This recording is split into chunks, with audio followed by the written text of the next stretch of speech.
This week I have got the lovely little Subaru BRZ to test. Now the BRZ has changed since I last tested it in 2018, and so have I. I now have two children, not one, and one of them is very tall. So let's find out how this new BRZ racks up as a baby drive. Don't forget to like and subscribe and follow us on our socials.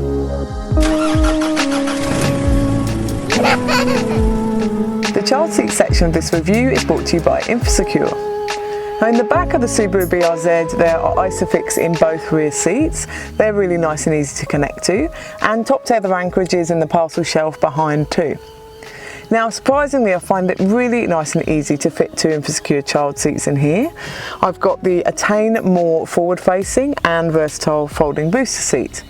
Now normally my daughter is rear facing in this seat, but I had to turn her forward facing in the BRZ in order to fit. Also legroom is a consideration back here too.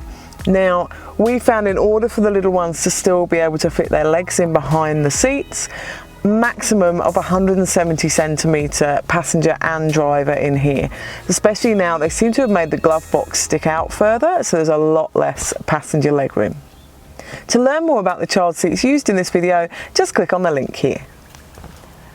As you can imagine, the storage is very minimal in here. There are two cup holders in a lidded section in the central console, and you've got USB sockets in there too. The door bins are a good size, they'll hold a large refillable water bottle, and the glove box is surprisingly large, that will hold a wallet and iPad with the manual. Now the boot of the BRZ opens with this little push button here, which is nice and easy. Now I notice in the boot there's now a spare tyre, which does take up a lot of the space. Let's find out how much we can fit. Empty, it will hold 5 shopping bags, or just the nano compact stroller and 3 shopping bags fit.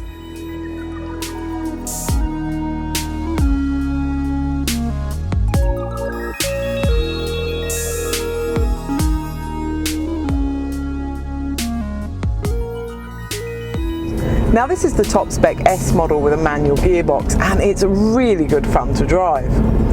Now the engine of this new BRZ is much nicer than the previous one.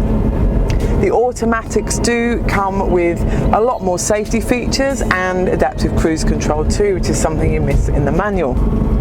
Now it's a small compact car, so it's nice and easy to drive around town, and of course lovely and easy to park and manoeuvre too. The media system in the BRZ is really lovely and simple and easy to use and to navigate, and it does have CarPlay and Android Auto as well, which is fantastic. When you put it into reverse, the camera image is lovely and clear and it fills the whole screen.